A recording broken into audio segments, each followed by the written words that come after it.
Всем привет!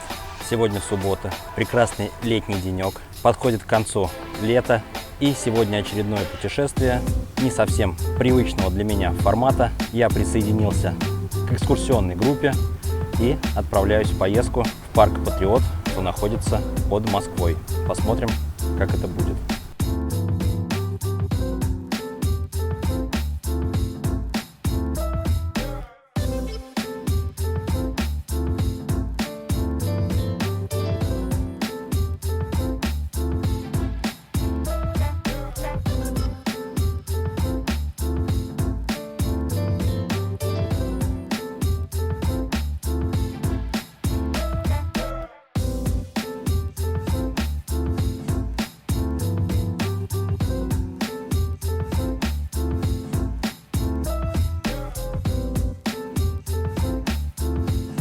Спустя ровно 4 часа после отъезда из Твери мы оказываемся возле первой достопримечательности парка Патриот.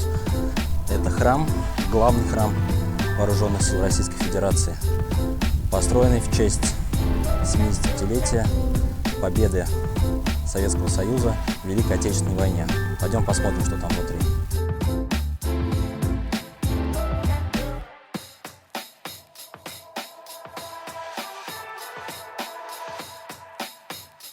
По дороге к храму проходим через арку.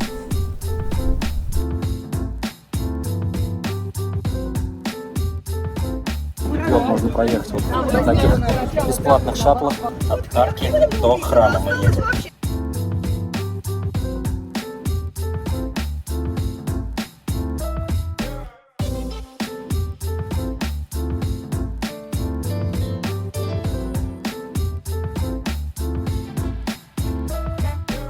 Звучит патриотическая музыка военных лет. Выходим из шаттла и направляемся дальше по маршруту нашей экскурсии. Площадь перед храмом представлена огромной территорией. И, как вы видите, сегодня суббота, но людей очень и очень немного. Может быть, виной тому жара. Сегодня уже 31 градус тепла. На площади большое количество объектов общественного питания. Так сделаны как полевые кухни. Все в стиле милитари, в зеленом цвете, как и сам храм. Главный храм Вооруженных сил Российской Федерации. Его строительство посвящено 75-й годовщине победы Советского Союза в Великой Отечественной войне. Храм очень красивый, очень новый. Имеется два уровня, нижний и верхний.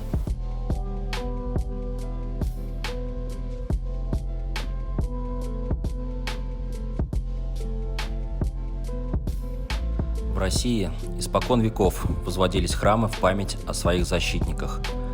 Храм построен в честь Воскресения Христова, посвящен 75-летию победы в Великой Отечественной войне, а также ратным подвигам русского народа во всех войнах, выпавших на долю нашей страны. Возвели его на территории парка Патриот в рекордные сроки – 1,5 года.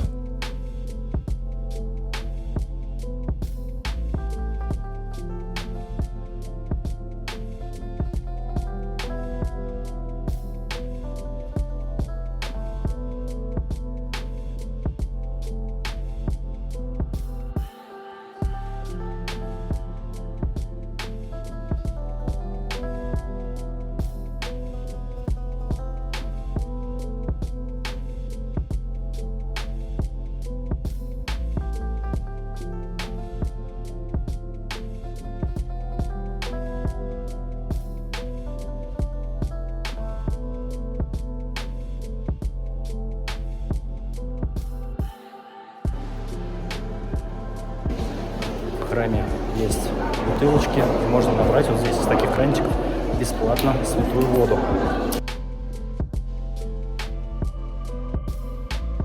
Храм спроектирован в монументальном русском стиле, органично включающим современные архитектурные подходы и уникальные для православного храмосоздательства нововведения.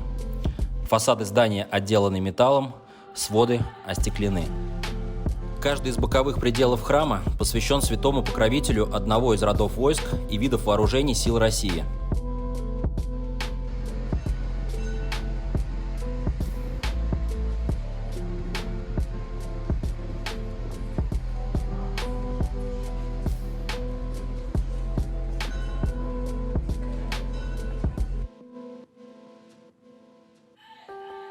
Высота храма вместе с крестом составляет 96,2 метра.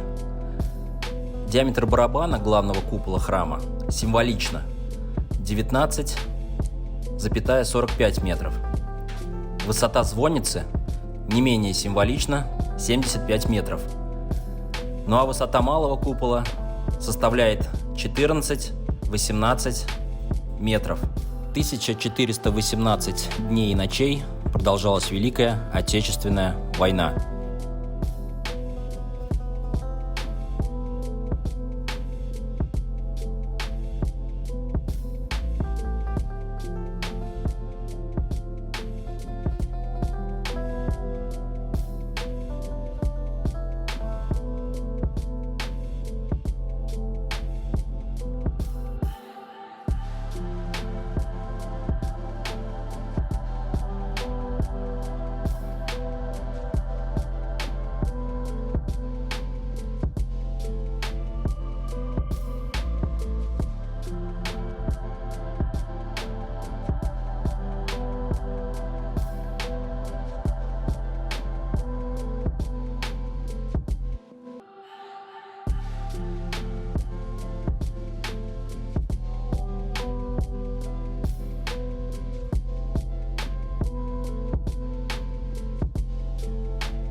Набрали воды святой.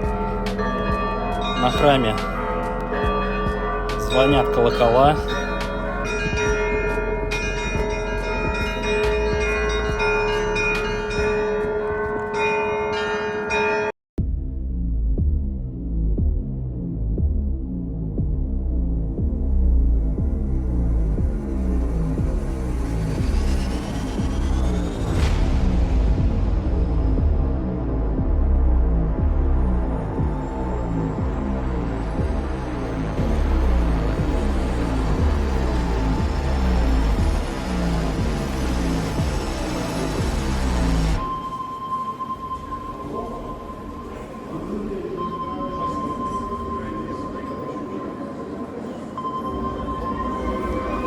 Музейно-выставочный комплекс «Дорога памяти». 1418 шагов. Каждый шаг – это один день войны. Давайте пройдем их вместе.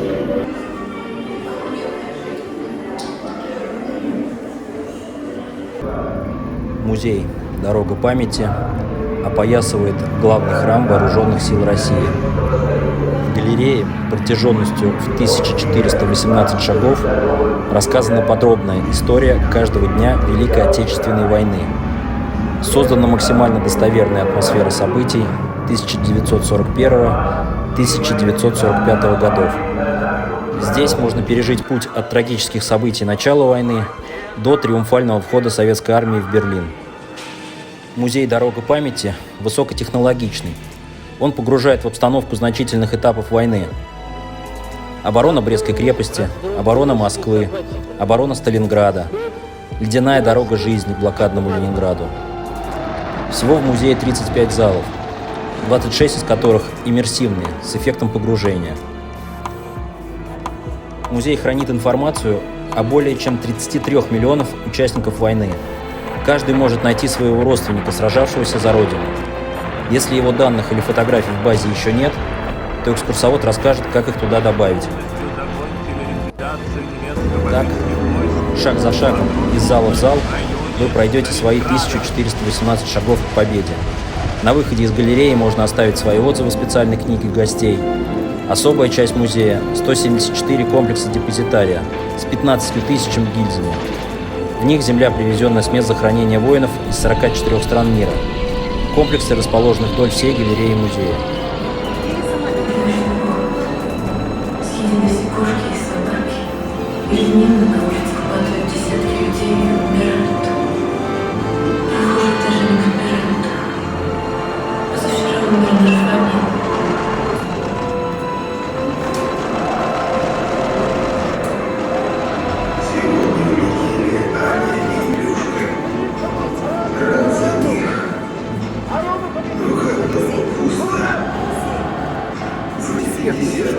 Висит, он проявляет. 125 граммов в день. Как писание. Вчера на станции умерло 8 человек. Из них 2 пильщика упали прямо в руки. Экспозиция блокада Ленинграда. Действительно, зима, полное воссоздание, полная атмосфера зимы. Очень холодно. Кондиционерами делается соответствующая температура. Его представился Александр и назвали Папаркой, проще парень или Голое летание для меня уже стало привычным делом. Я так чувствовал траекторию. Была жесточайшая схватка, резня. Мне пришлось оказывать помощь прямо на поле боя, на своем бронетранспортере. Используя естественные складки рельефа, мы подъезжали как можно ближе к пробитым танкам, останавливали свой светак, который главным видом, прикрываясь танком как щитом. Из воспоминаний борцовой команды. Непокоренный пункт хозяин анестезии. При перелом шинирования. Владимир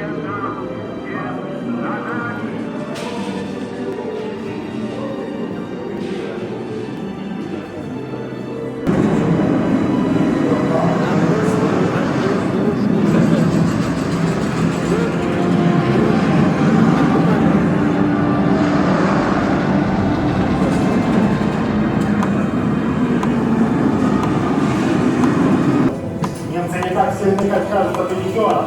Они напрягают последние силы. Выдержать их удар сейчас, в ближайшие несколько месяцев, это значит обеспечить за нами победу.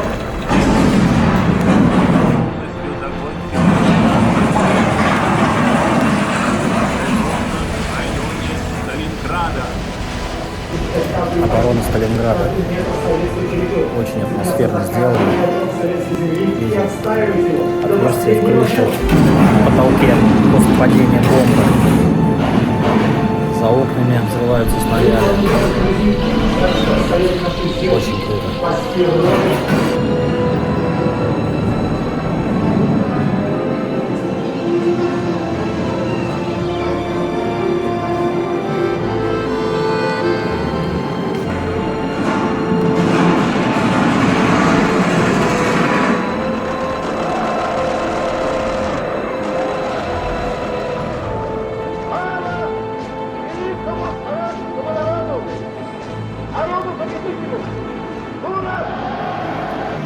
Экспозиция «Битва за Кавказ».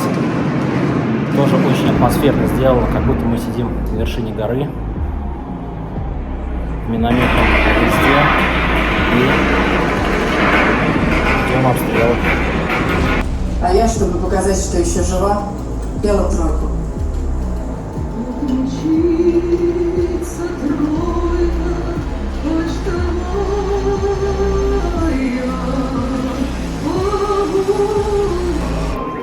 На самом деле, только в эту экспозицию, в 1418 шагов, можно приезжать на целый день.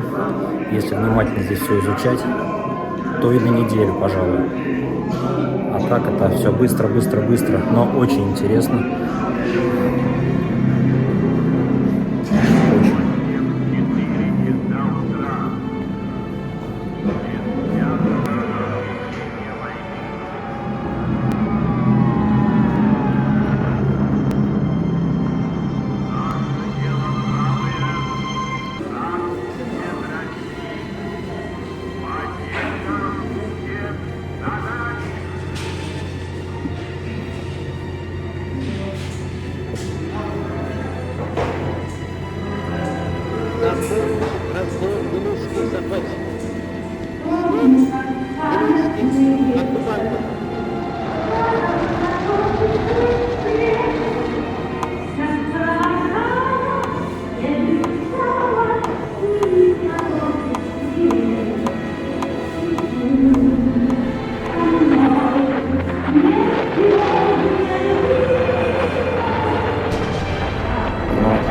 очень интересно сделано. Здесь текст. Если мы переворачиваем страницу, то она пустая. И потом при помощи проектора, расположенного сверху, на пустых страницах появляется текст.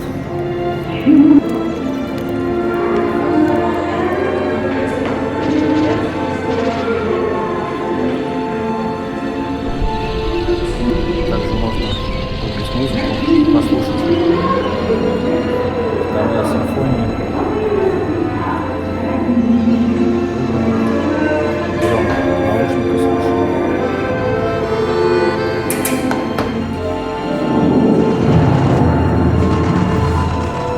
Мы до войны держали свое небольшое хозяйство, по-моему, сумели кризис.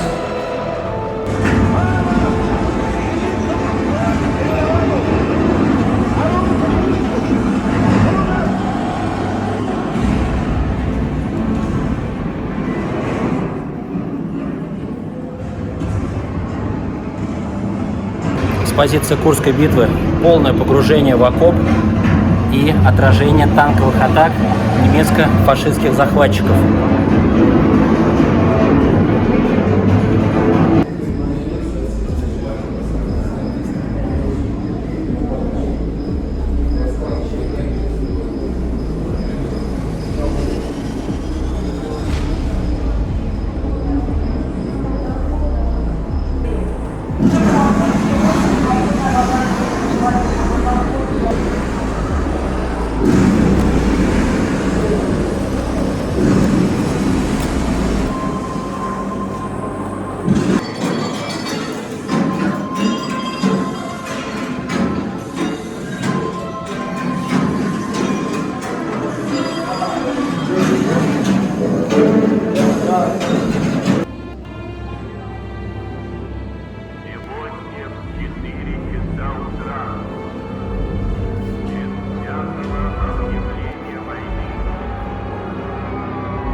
На полный разгром немецких захватчиков. Смерть немецким оккупантам.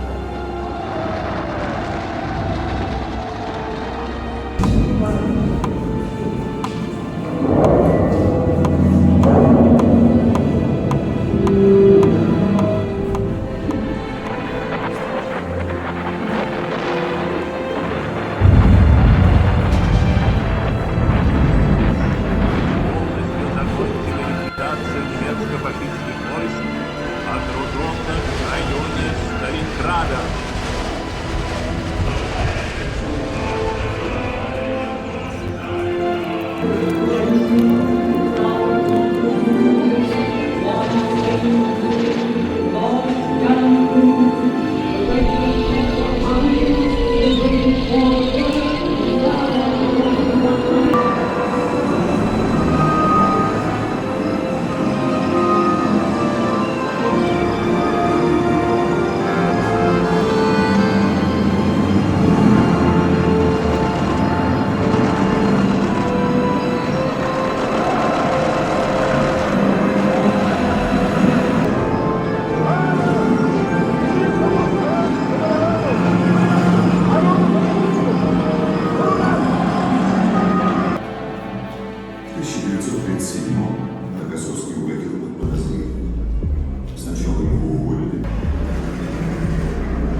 А здесь зал, где можно поучаствовать, кто хочет стать миллионером. Такое шоу виртуальное.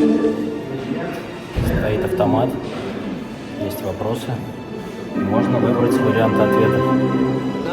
Есть автомат, в котором находится и можно приобрести сувенирные монеты. Но карты временно не принимаются.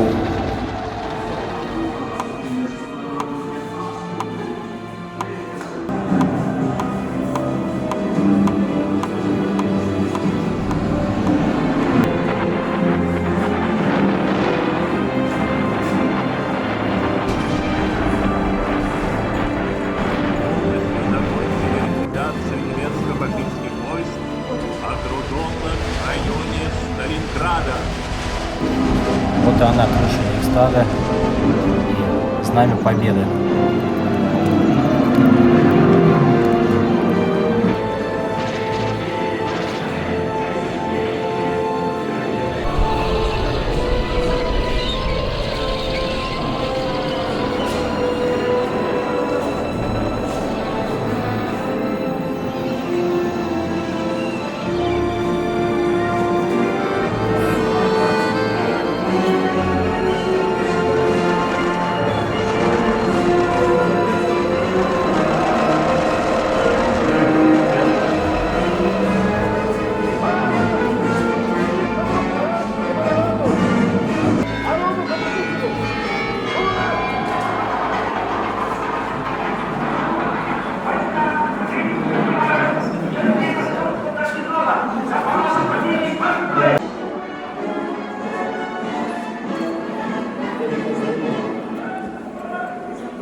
Ну вот, наверное, самый важный зал всей экспозиции. Давайте заглянем в него.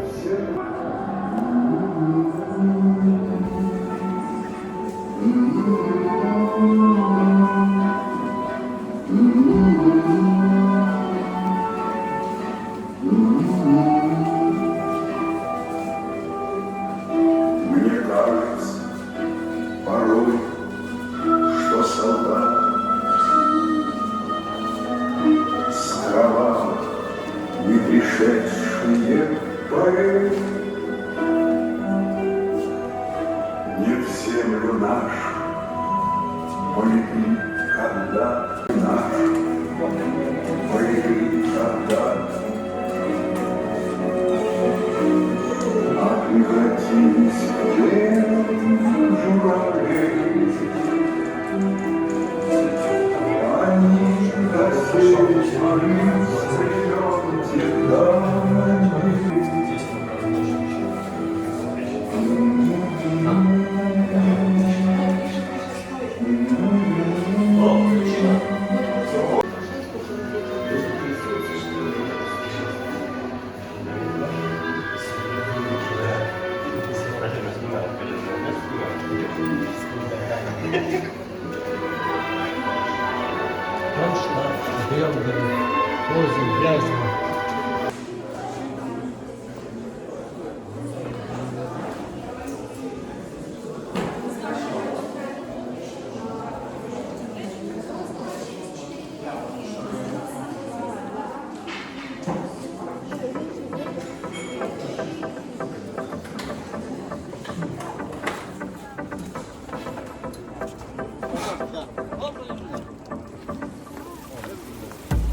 Вышли из этого прекраснейшего музея, из этой экспозиции. 1418 шагов. Фух, дух захватывает. Мы зашли вот здесь, прошли, обошли храм, получается. Обошли и вышли вот здесь.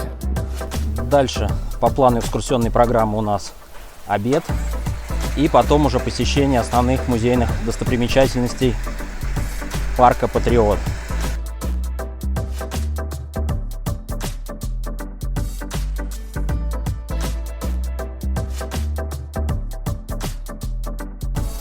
Немного расскажу о стоимости экскурсии. Она варьируется на различных интернет-ресурсах города Твери от 2100 до 2600 рублей. Есть экскурсовод, который очень интересно рассказывает и не дает скучать всю дорогу.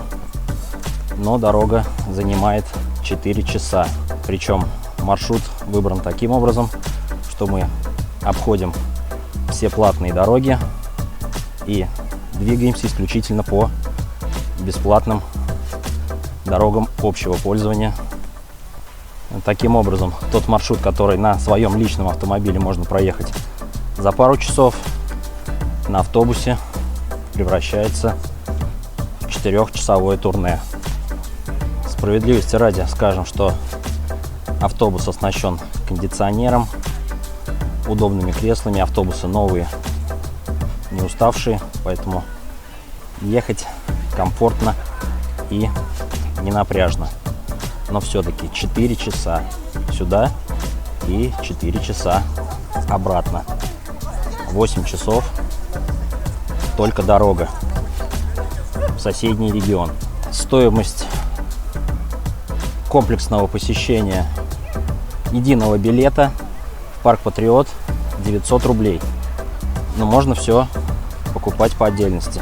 Здесь существует несколько экскурсионных площадок, на которые можно отдельно заходить. Ну и, естественно, наверное, на один день нет смысла покупать единый билет, потому что территория несколько тысяч гектар, и все за один день посетить физически невозможно. Мы выходим с территории храма, чтобы поехать на обед, и дальше будет вторая часть нашей экскурсионной программы. На сегодня здесь. Вот пару слов об организации охраны на территории. Есть контрольно-пропускные пункты с металлодетекторами, с рамками, на которых написано «Вход». Никого нет. У нас автобус стоит вот здесь. Но выйти через вход нельзя. Нужно опять идти чесать вот туда, в сторону арки, искать выход и потом уже опять возвращаться вот сюда, на эту же точку. В чем такая принципиальность? Тем более человек, по сути, 2 раза пройдет через рамку металлодетектора. Это вопрос. Ну и еще один КПП, через который также можно выйти, но нет. Нас отправляют дальше, возвращаться, гулять по территории и искать выход, чтобы потом вернуться к первоначальному контрольно-пропускному пункту, где припаркован наш автобус. Ну и, конечно, таким отношением охранной организации к посетителям музейного комплекса, конечно, омрачается впечатление в целом от экскурсии. То есть вот он выход, а вот там вот мы пытались выйти, где вдалеке. В чем принципиальность, непонятно. Причем потоки не сходятся, потому что людей очень мало и КПП пустые в принципе. Очень жаль, конечно, что так. Ну и теперь мы возвращаемся опять обратно к первому КПП, порядка 100-150 метров, чтобы сесть в наш автобус.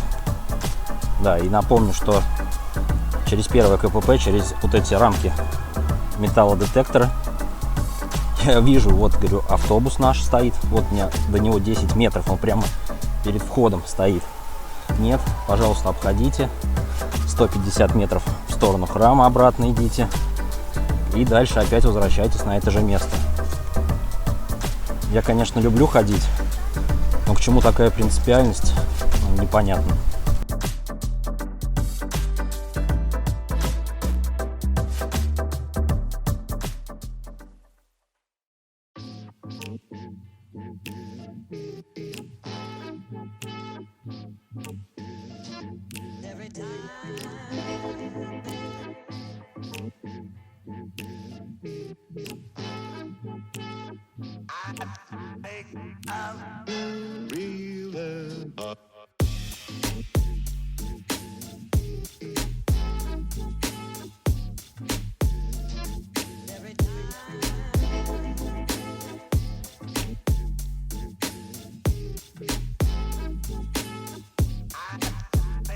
Следующий объект нашего посещения в парке Патриот – это партизанская деревня.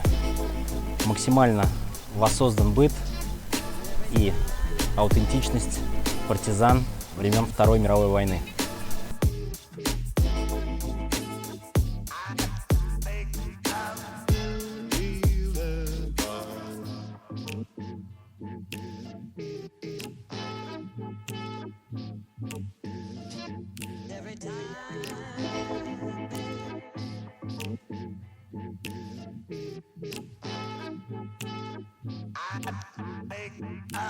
А при входе в партизанскую деревню нас встречает такая вот вышка с часовым. Часовой не дремлет, часовой на посту. А вот и второй часовой. То есть с двух сторон, один и второй.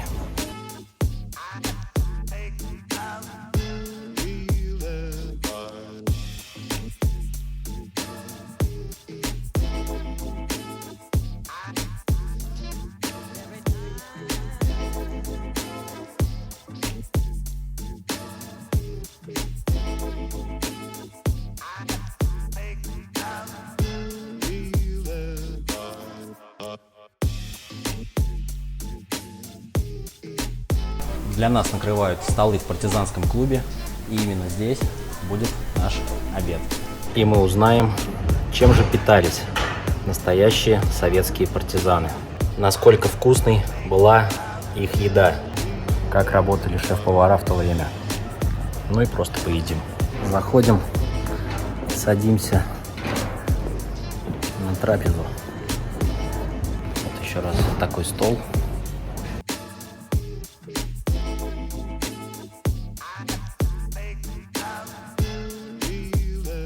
Борщ, греча, компот и пирожок.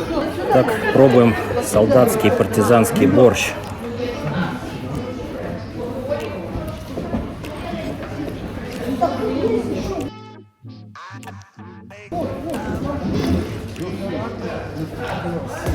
Вкусно. Хлеб из собственной пекарни. Партизан. Под борщец пробуем партизанский хлеб. Ну, неплохо. Кстати, можно приобрести буханку, стоит 300 рублей. Ну, а теперь партизанская греча.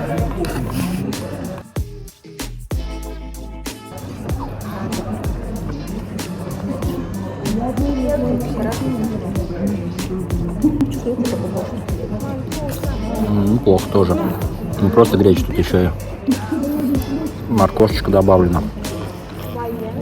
И с ароматом мяса, конечно, греча, но без мяса. Ну а теперь попробуем партизанский пирожок.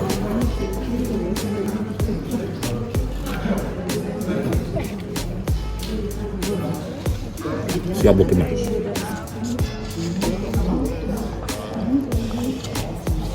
В общем, чай — это самое вкусное, что здесь есть. После сытного партизанского обеда пойдем поизучаем партизанскую деревню изнутри. Залезаем в земляночку и посмотрим, как здесь было внутри.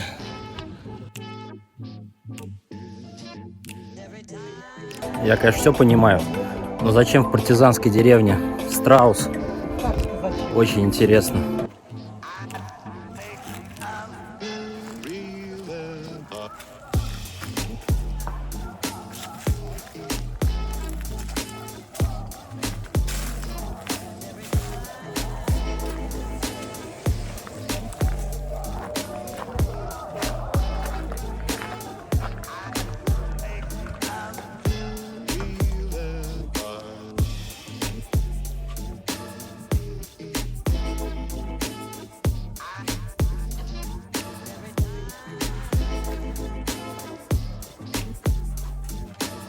Жилая землянка на 10 мест. Вот еще одна земляночка. Там была печка, выведена труба. Небольшая территория. По кругу стоят землянки. В середине и по центральной линии точки общественного питания. Так что голодным здесь точно не останетесь. Ну и чтобы не потеряться, не заблудиться, установлены вот такие указатели. В землянках показан быт партизан, как они жили, как они спали, чем они занимались, во что одевались. Мы видим, у партизан даже была своя типография.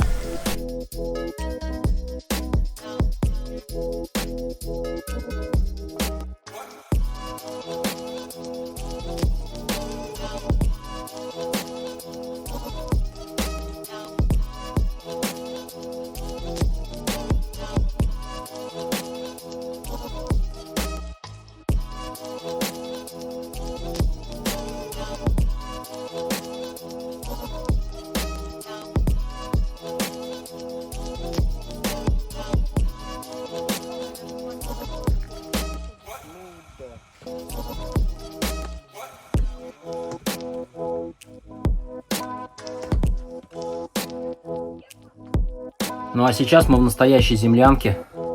Вот такие вот нары, печка. Надо мной прям находится земля, заросшая уже травой. Вот мы можем сейчас вылезти и посмотреть, что же за моей спиной сейчас. Вот такая землянка, ее даже практически не видно, только по трубе можно идентифицировать. Вот так вот жили настоящие партизаны. Я, конечно, ни на что не намекаю, но очень удивительно и интересно, для чего на территории зоопарка была и находится вот такая вот печь.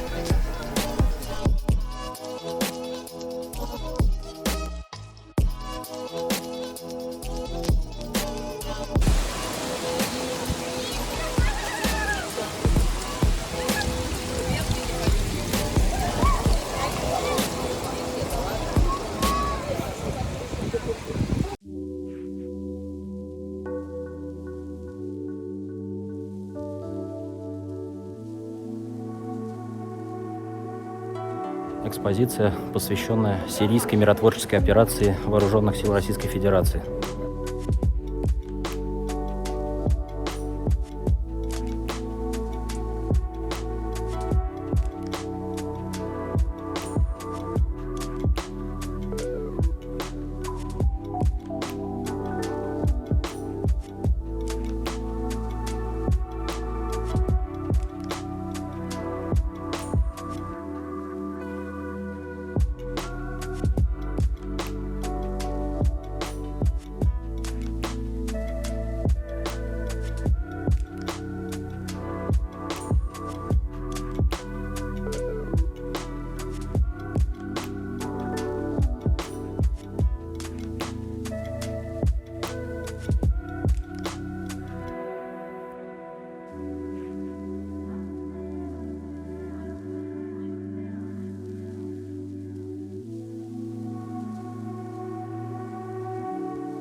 Ну, а сейчас мы находимся в студии военных художников имени Грекова.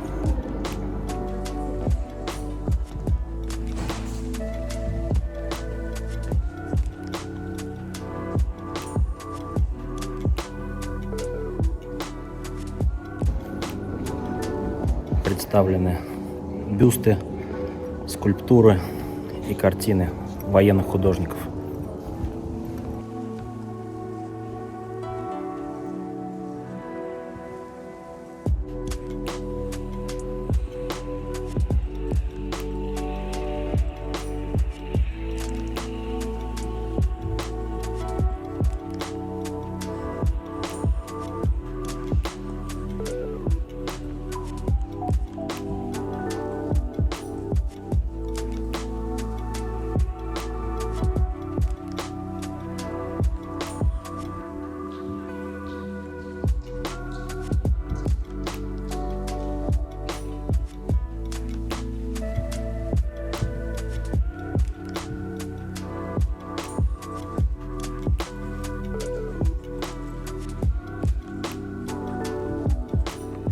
павильоне выставки военных художников. Есть вот такие вот кинозалы, в которых можно посмотреть фильмы.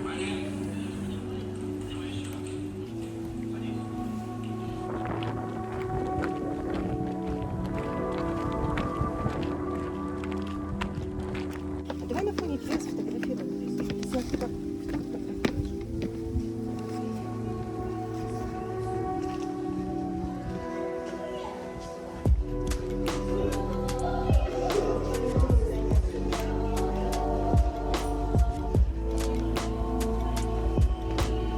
Мы находимся на железнодорожной станции Парк Патриот.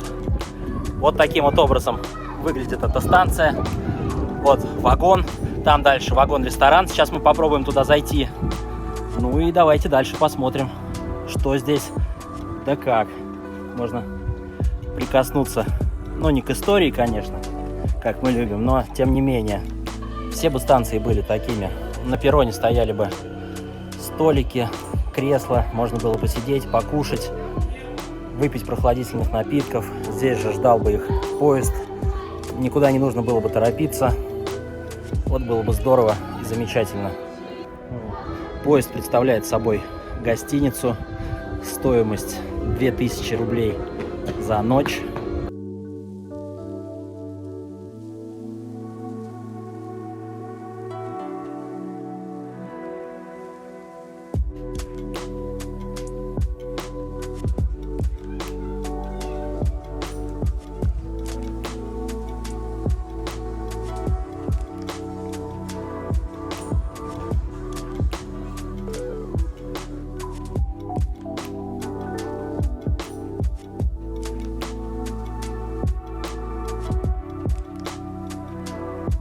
Конный манеж на территории парка Патриот.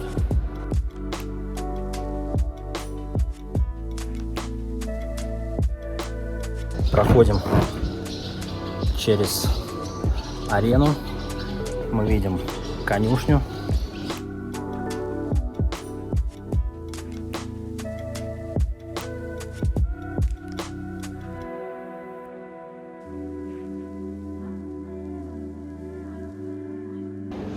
Также здесь на территории можно подняться наверх.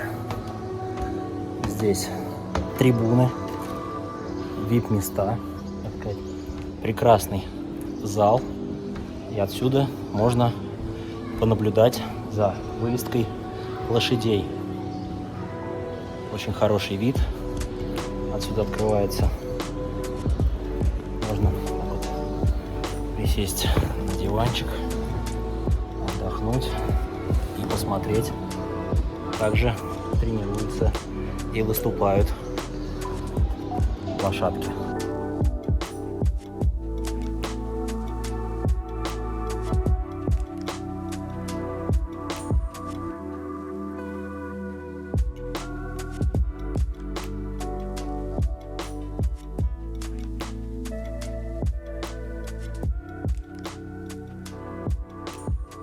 Подписывайтесь на канал, ставьте лайки, пишите мотивирующие комментарии. Впереди еще много интересных и запоминающихся поездок и путешествий. Всем пока!